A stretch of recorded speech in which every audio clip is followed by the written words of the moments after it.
Bonjour à tous, ici Alexandre Barthélémy, j'espère que vous allez bien. Dans cette vidéo, vous découvrirez comment faire chuter le prix de cession d'une entreprise à la vente, d'une boîte à la vente, jusqu'à moins 90% en quelques minutes, avec une stratégie de négociation qui est redoutable, forcément jusqu'à moins 90%, non agressive et surtout parfaitement éthique.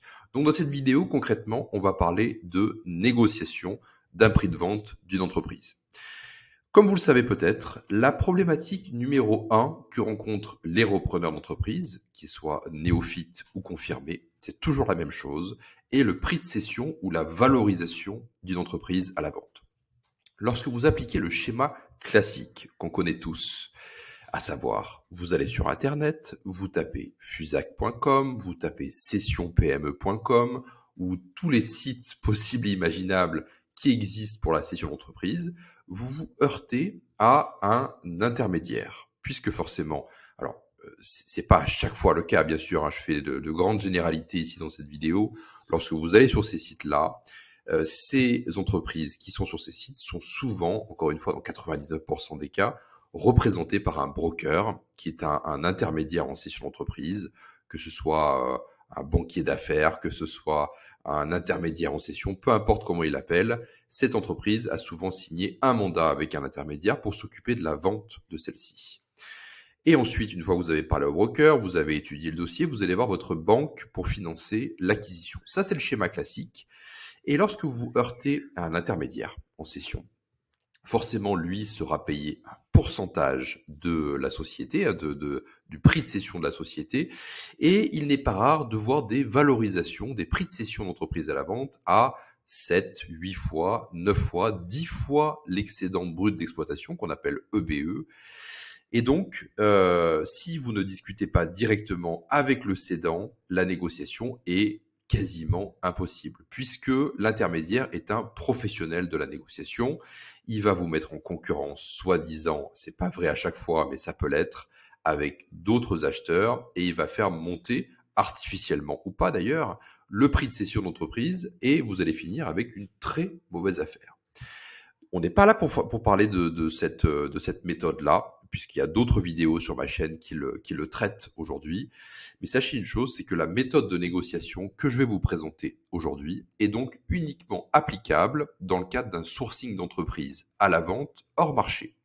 Donc là où vous échangez directement avec un cédant d'entreprise, vous lui parlez directement et non pas avec un intermédiaire dans la boucle. Voilà, afin que vous sachiez que tout soit mis au clair au début de cette vidéo. Dans les autres vidéos de ma chaîne, vous trouverez d'ailleurs les méthodes de sourcing, de recherche d'entreprise à la vente hors marché, qui permettent de le faire facilement. Je ne vais pas revenir sur ces méthodes de valorisation, de sourcing, pardon, sur cette vidéo, puisque ce n'est pas le sujet. Si vous souhaitez vous renseigner, vous avez donc quelques vidéos sur ce sujet sur ma chaîne.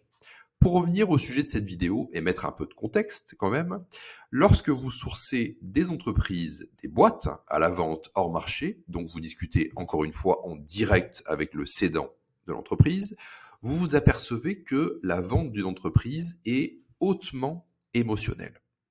Le cédant veut forcément en tirer le meilleur prix et avoir un maximum de cash pour pouvoir rebondir sur d'autres projets ou partir à la retraite.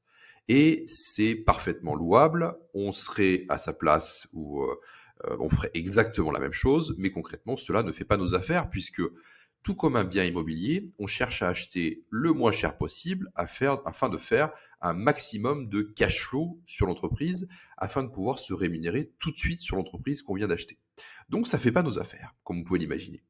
Vous vous apercevrez aussi, lorsque vous ferez un sourcing hors marché, encore une fois auprès de cédants directement, que les formules de valorisation ne s'appliquent pas dans cette discussion avec le cédant, puisque souvent, un cédant d'entreprise qui a 60, 65 ans, 70 ans, va avoir fait une seule et unique opération dans sa vie. Alors attention, c'est pas du tout péjoratif ce que je dis, bien au contraire, c'est qu'il aura opéré sa société pendant 15, 20 ans, 25 ans, 30 ans, et le prix de cession de son entreprise sera parfois un peu sorti du chapeau et correspond dans la majorité des cas au projet que le cédant a après la cession. Un exemple en schématisant concrètement le process et la valorisation qu'il veut en tirer. Le cédant a une entreprise, par exemple dans le BTP, Il souhaite partir à la retraite et il a déjà pas mal d'immobilier, mais il souhaite s'acheter un appartement qui vaut par exemple 800 000 euros à la mer, sur la Côte d'Azur par exemple. Quand vous allez discuter avec lui, il va tout simplement vous dire que il souhaite vendre son entreprise 800 000 euros pour pouvoir acheter cet appartement sur la Côte d'Azur. Donc concrètement, le prix de cession de son entreprise sera complètement décorrélé des performances financières de son entreprise sur les 3-5 dernières années, tout simplement pour pouvoir réaliser son projet. Même s'il fait 10 000 euros de bénéfices, même s'il fait pas de bénéfices du tout, même s'il est parfois en difficulté, ça peut arriver, il va vouloir vous vendre l'entreprise 800 000 euros pour réaliser le projet qu'il a suite à cette cession. Donc pour lui, la valorisation se situe ailleurs. Le temps passé pour monter sa boîte, les efforts qu'il a fournis pour en arriver là, la qualité de son personnel. Mais le problème, c'est que cette approche est souvent, comme je le disais, décorrélée de la réalité et n'est absolument pas soutenable ni finançable. Comment voulez-vous financer le prix d'achat d'une société 800 000 euros lorsque le résultat, le bénéfice à la fin de l'année de cette société-là fait 10 000 euros? Ça fait plus de 80 fois le résultat net de la société, donc c'est carrément infinançable. Même si vous mettez 50% d'apport à l'intérieur, ça fait toujours 40 fois le résultat net de la société, ce qui veut concrètement dire que vous allez opérer la société, encore une fois, sans l'optimiser, sans rien. Admettons, vous rachetez la société, vous la laissez telle qu'elle. Pendant 40 ans, vous allez, si vous mettez 50% d'apport, ou même 80 ans, vous allez opérer la société pendant 80 ans sans toucher de dividendes à la fin de l'année, ce qui est parfaitement insoutenable ni finançable. On est bien d'accord.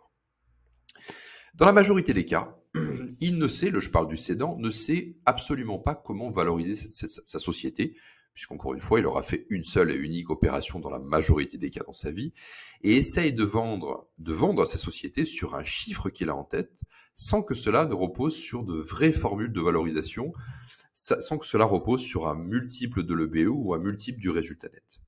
Parfois, nous avons aussi de bonnes surprises. Ça peut arriver quand même, où le cédant a un chiffre en tête. Pour reprendre l'exemple avec un appartement sur la Côte d'Azur, il souhaite vendre sa société 800 000 euros et acheter cet appartement sur la Côte d'Azur, mais cette fois, le bénéfice de la société est de 500 000 euros.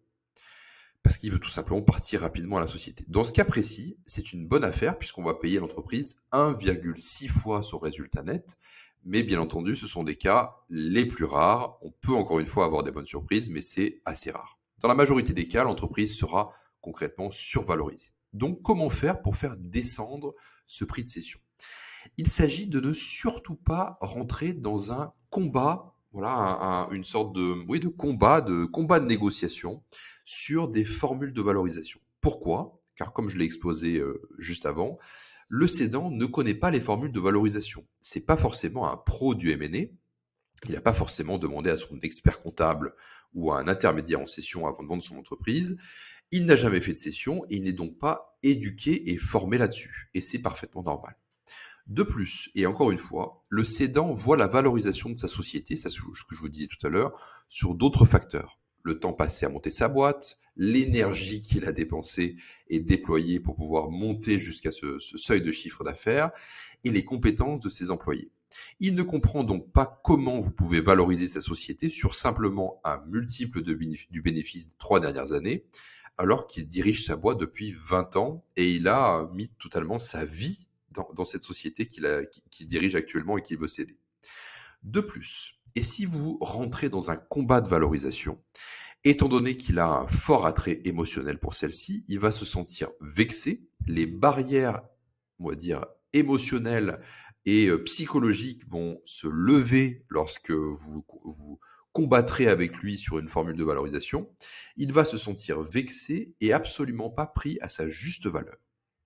Il s'agit donc d'éviter cela à tout prix. Pour négocier, donc nous devons être de son côté, non pas face à face sur la table des négociations, mais plus à ses côtés, assis à côté de lui, et créer le deal idéal avec lui. Nous devons donc rester dans l'émotion, la création du rapport avec lui, et non pas dans le domaine financier. Pour cela, plusieurs étapes sont nécessaires. Étape 1, il doit vous donner son prix de cession. Si c'est vous qui faites une offre, il la refusera, car basé sur des éléments financiers, on l'a vu tout à l'heure, vous êtes un professionnel de la reprise d'entreprise, donc vous calculer un multiple de l'EBE ou du résultat pour pouvoir financer et pouvoir rembourser votre dette suite à l'acquisition. Et vous rentrerez dans une surenchère à la hausse. Vous allez lui faire une offre, il va la refuser. Vous donnez un prix supérieur, il va encore la refuser puisque ça ne lui conviendra pas.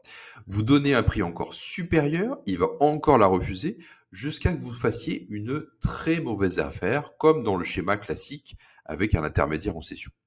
Il s'agit donc que ce soit lui qui vous donne un prix de cession et non pas votre valorisation à vous. Et encore une fois, vous pourriez avoir des bonnes surprises avec des valorisations qui sont parfois très raisonnables et même parfois en dessous du marché. Étape 2, lorsqu'il vous aura donné son prix, vous refusez son offre et vous êtes complètement choqué du prix de cession qu'il vous aura donné. Lorsqu'il vous donne son prix, vous êtes choqué, vous tombez de votre chaise, même si le prix qu'il vous annonce est encore une fois parfaitement raisonnable. On ne fait jamais une trop bonne affaire. Vous refusez sa proposition, prétextant que c'est purement en dehors de vos moyens financiers, mais en maintenant fermement, encore une fois en étant de son côté, que son entreprise est purement géniale, qu'elle vous intéresse fortement et que vous êtes vraiment séduit par celle-ci. Étape 3, vous le faites rentrer dans une surenchère à la baisse cette fois. En fait, vous appliquez exactement la même technique que les intermédiaires en cession ou même que lorsque c'est vous qui faites une offre, mais à la baisse cette fois et non pas à la hausse. Cette fois, c'est vous qui le faites rentrer dans une surenchère, mais à la baisse, comme je vous le disais à l'instant. Le cédant vous donne un prix, un autre prix, plus bas cette fois, que vous refusez, toujours avec le sourire, prétextant là aussi que cela n'est pas dans vos moyens, que les banques ne prêteront pas une telle somme, puisque vous avez déjà fait le tour des 5, 7, 8 banques avec qui vous avez l'habitude de faire des acquisitions, et que pour lui faire gagner du temps, et en étant sûr d'aller au bout, ces banques-là ne financeront pas ce prix de cession. Vous réitérez le fait que son entreprise vous intéresse vraiment, qu'elle est encore une fois absolument géniale, qu'elle rentrerait parfaitement dans la stratégie d'acquisition de votre groupe, mais que les banques ne prêteront pas encore une telle somme et que voilà, vous êtes capable d'aller vite sur l'acquisition, mais sur un prix beaucoup plus bas. Vous continuez le process en permanence, toujours en gardant un excellent rapport avec le cédant, sans le vexer en disant que son entreprise est encore une fois parfaitement géniale, et vous continuez à refuser ses offres de prix encore et encore jusqu'au maximum. Vous allez me dire, mais comment on reconnaît le maximum dans lequel le cédant peut aller? La phrase magique qu'il faut entendre, c'est « OK pour X euros, mais je ne vous vendrai pas ma société pour 1 centime de moins ». C'est là où c'est le déclic que vous devez tout simplement avoir en vous disant, voilà, je sais que je suis au maximum et que si je pousse encore, ça va vexer le cédant et dans tous les cas, le deal va se casser, ce sera deal breaker. Voilà. Donc, dès que vous entendez cette phrase-là, vous savez que vous êtes au maximum de la négociation du prix de cession. Étape 5, après avoir négocié le prix de cession, vous négociez ensuite les conditions de paiement du prix. Jamais en même temps que le prix de cession, surtout pas, sinon ça va créer trop de complexité et vous allez perdre le cédant dans cette négociation. Donc vous négociez d'abord le prix de cession et ensuite les conditions de paiement du prix qui sont parfois, et on le verra certainement dans une autre vidéo, sinon cette vidéo va durer 45 minutes, ces conditions de paiement du prix sont parfois plus importantes que le prix de cession lui-même, puisqu'il existe des dispositifs de paiement du prix de cession qui sont en votre faveur, qui sont aussi en la faveur du cédant, puisqu'il va quand même toucher son prix de cession à terme, mais qui sont, on va dire, beaucoup plus souples et beaucoup moins, on va dire, engageantes pour vous d'un point de vue financier dès l'acquisition. Voilà, le process, peut paraître simple, mais les résultats sont là. Et par expérience, vous faites très facilement chuter le prix de 30 à 90% en l'espace d'1 heure, 1h30, peut-être 2 heures d'entretien. Un petit exemple tiré de mon expérience, une société dans le bâtiment, le cédant me donne un prix de cession à hauteur de 700 000 euros et il est reparti après 1h30 d'entretien et la signature d'une lettre d'intention pendant cet entretien à un prix de cession à 300 000 euros, soit une baisse de presque 60% du prix de cession en 1h30. Voilà. J'espère que cette vidéo aura pu vous apporter de la valeur. Si vous souhaitez aller plus loin, j'ai lancé Buy and Build, le seul mastermind permettant aux investisseurs et aux dirigeants d'acquérir des sociétés profitables entre 1 et 10 millions d'euros de chiffre d'affaires, sans apport, sans caution personnelle, et placer un directeur général à sa tête pour éviter de rentrer dans l'opérationnel. Postulez maintenant à l'accès au Mastermind en prenant rendez-vous sur le lien Calendly qui est dans l'espace commentaire, mais aussi dans l'espace description de cette vidéo. Merci à tous pour votre attention et à bientôt.